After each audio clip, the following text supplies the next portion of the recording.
E aí pessoal, beleza? Sou o Vitor e vou apresentar agora para vocês meu trabalho de conclusão de curso. O trabalho que é intitulado Avaliações Agronômicas de Cultivares de Cebola sob diferentes densidades de plantio em Colorado do Oeste, Rondônia. Esse trabalho tem como orientadora a professora Alessandra Vasconcelos Nunes Leitz. E aqui estou apresentando esse trabalho para a disciplina de TCC1, que tem como docente a professora Érica Jaqueline Pisapio. Bom, a cultura da cebola, ela é uma cultura que tem pouca difusão na nossa região, né? Aqui a gente tem algumas partes da cultura, as raízes, o caule é um pouco diferenciado, a questão do caule que é um caule subterrâneo, ele está abaixo do que a gente conhece como bulbo, né, que é a parte consumida da planta, comercializável, e as folhas normalmente, e a parte de inflorescência, né, onde vai estar produzindo semente. Só que é um pouco diferenciado. No caso, para estar produzindo semente, a cultura precisa de algumas certas características climáticas que a nossa região não permite, principalmente a temperaturas baixas.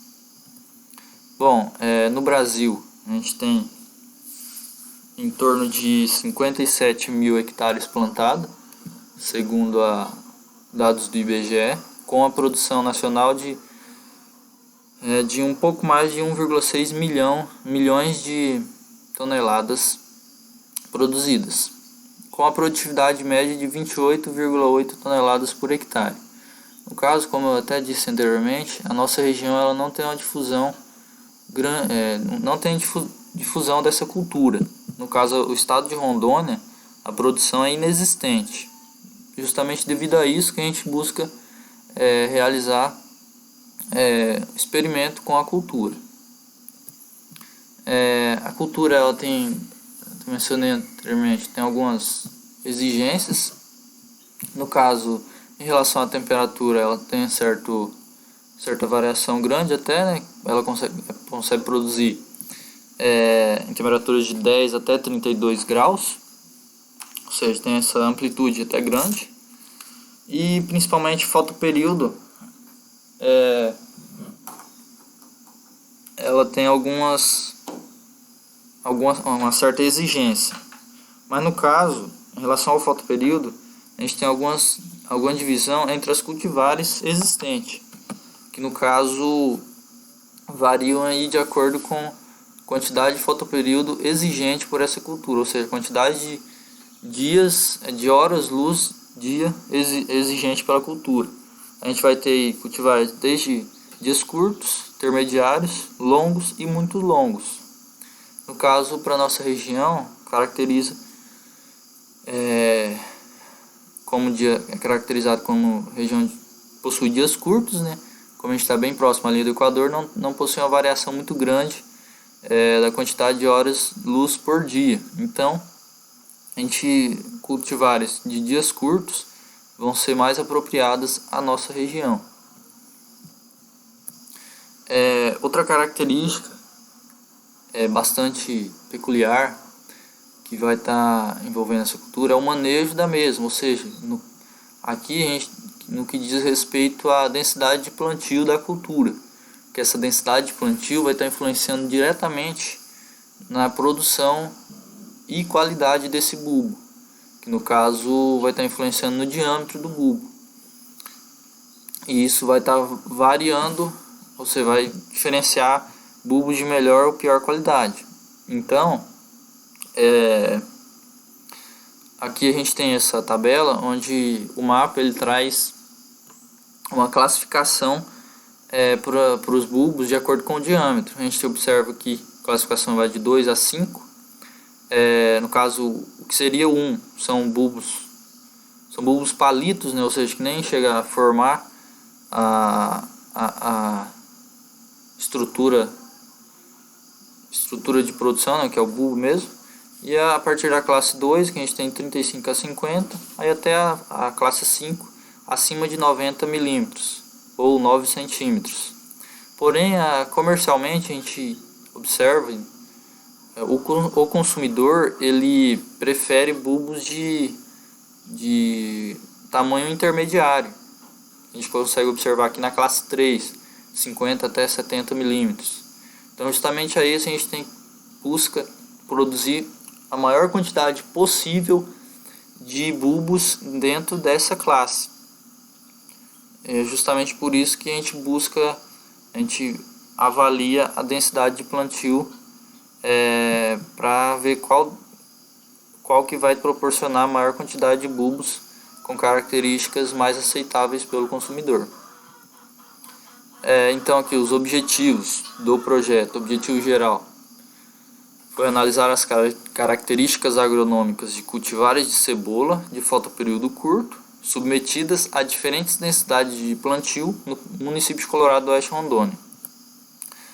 Objetivos específicos: verificar a influência da densidade de plantio sobre a produtividade total de bulbos, verificar a influência da densidade de plantio sobre a produtividade de bulbos comerciais, verificar a influência climática e fotoperiódica local no ciclo e desenvolvimento das cultivares e híbridos analisados, criar recomendações técnicas para a cultura da cebola para pequenos produtores da região. O trabalho ele foi desenvolvido em delineamento em blocos casualizados, utilizando um esquema fatorial 4x4 com 3 repetições. No caso aqui a gente tem como primeiro fator os cultivares e o híbrido. No caso aqui a gente trabalhou com o híbrido Piton, e as cultivares IAC Ara, BRS Alfa São Francisco e IPA 11. No caso, as duas últimas, BRS Alfa São Francisco e IPA 11, são cultivares já com bastante comercializados, principalmente na região Nordeste. A IAC Ara foi desenvolvida pelo Instituto Agronômico de Campinas. E a híbrido Piton é um pouco diferente, é mais cultivado na região sul, é um pouco mais exigente. Justamente a gente trouxe esses 4 tipos de cultivares para a gente estar observando o desenvolvimento aqui na região. E no caso, 4 densidades de plantio, que foi o segundo fator, são elas 40, 50, 66 e 100 plantas por metro quadrado.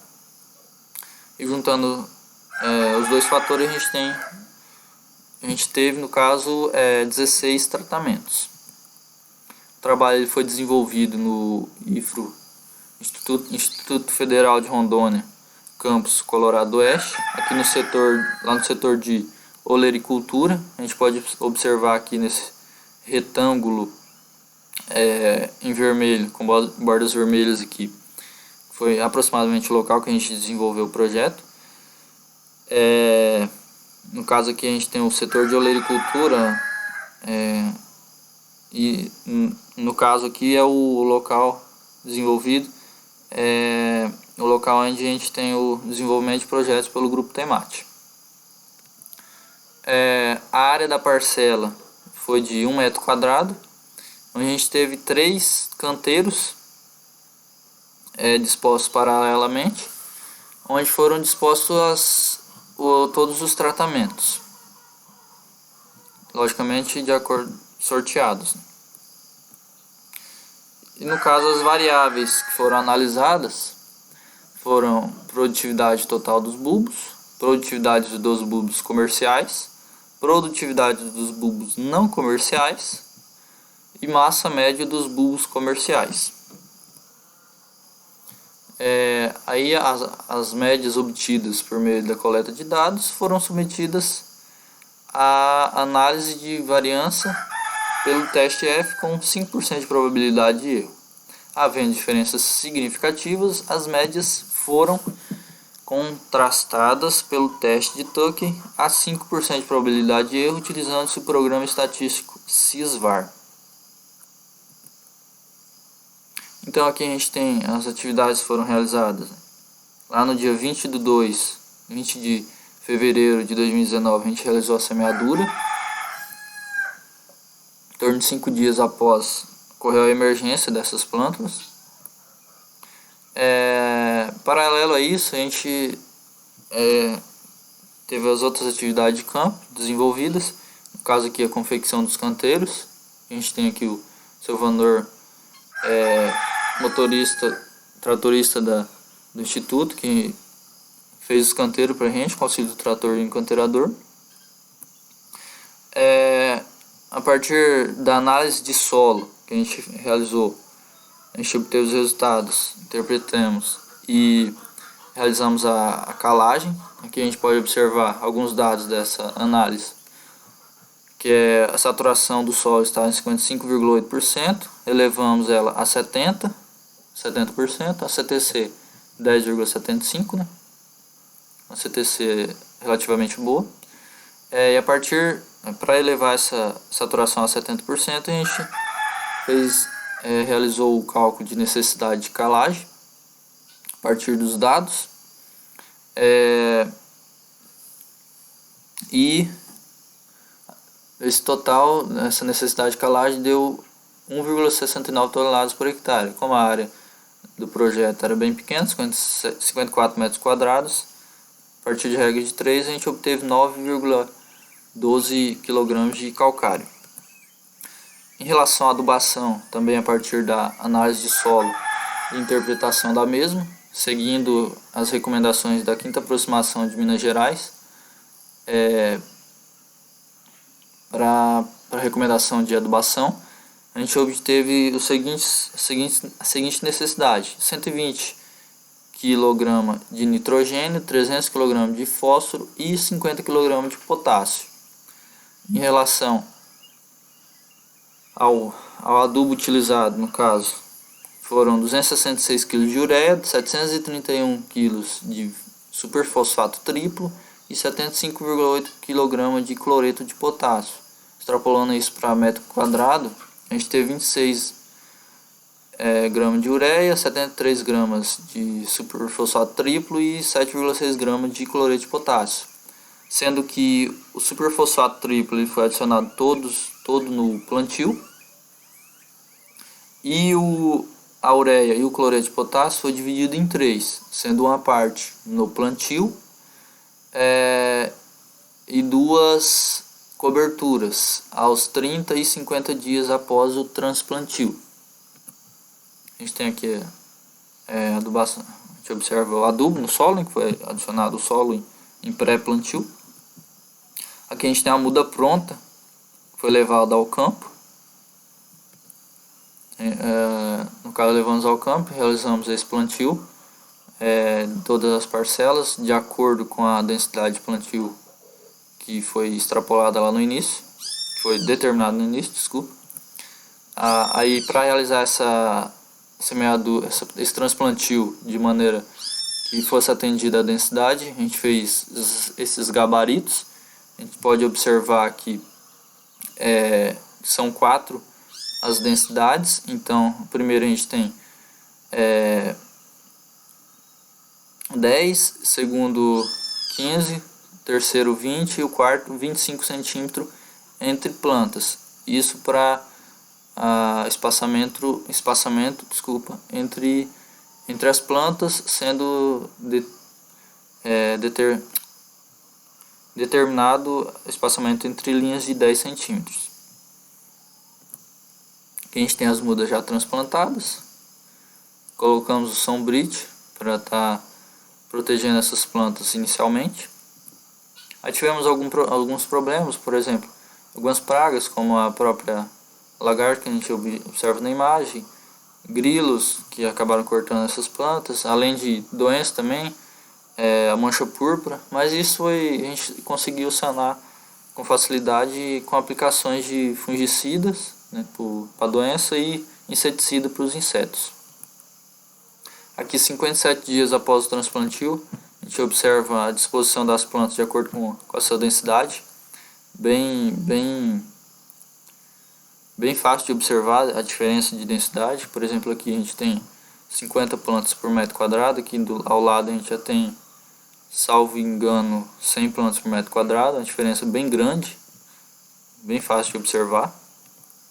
Aí foi seguindo o ciclo da cultura, lembrando que a gente realizava a monda periodicamente, de acordo com a necessidade.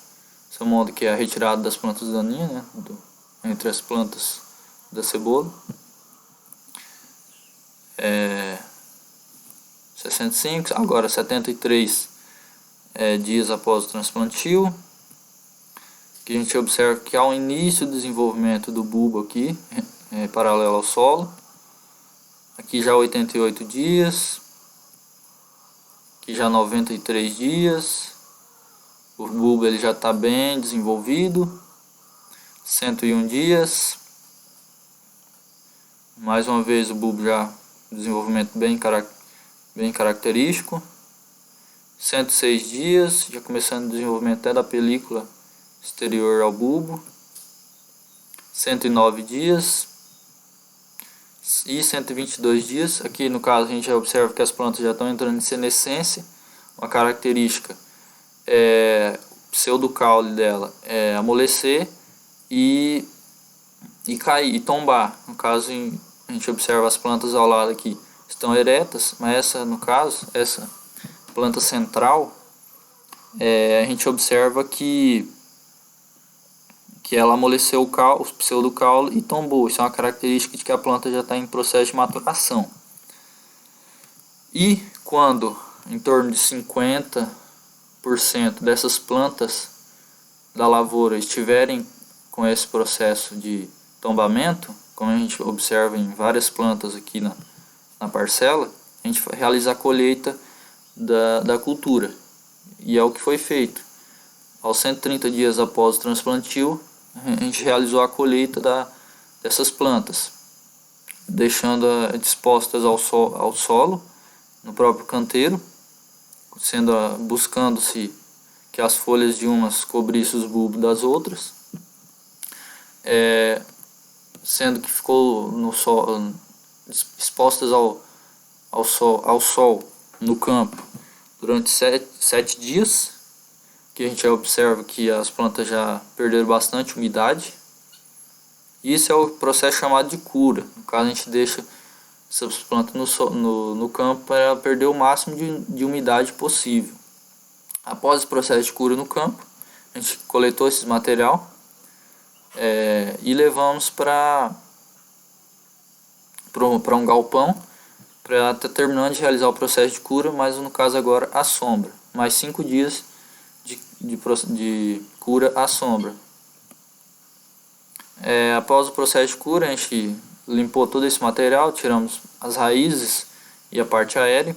Aqui, se fosse o caso, seria um material pronto para ser comercializado. Já, como a gente observa, bem característico da cebola comercializada nos comércios, mercado e feiras e etc. Com esse material limpo e pronto para ser comercializado, a gente realizou as análises necessárias. No caso, todos os 10 bulbos de cada parcela, a gente aferiu a massa, a altura e o diâmetro desse material. E a partir daí a gente teve todos os dados que a gente precisava. Produtividade, o diâmetro desses bulbos para a gente estar classificando esses bulbos, a relação altura e diâmetro e outros dados. Eu não trouxe todos aqui, os dados estatísticos. Estou tentando escrever um artigo, então eu decidi não trazer esses dados. Mas aqui a gente tem uma prévia das 4 cultivares, independente da densidade. A gente pode observar que teve produtividades boas. A gente observa que 40, 37, 54 e 40 toneladas por hectare. Se a gente comparar com aquela que eu falei anteriormente, que é a média do Brasil, a gente pode observar que são produtividades consideradas boas, adequadas, embora a nossa região não tenha produção. Ou seja, então uma breve conclusão aqui, embora eu não tenha apresentado todos os dados, mas é que a região permite a produção da cebola, sim, permite, né? Possibilitando assim o aumento, a melhoria, vamos dizer assim, o aumento da produção agrícola do estado, e da melhoria de vida dos próprios produtores, pequenos produtores que tendem a vir realizar esse plantio, entendeu? Ou seja, é possível a produção de cebola no estado. Bom, o que eu tinha para apresentar para vocês era isso, e meu muito obrigado.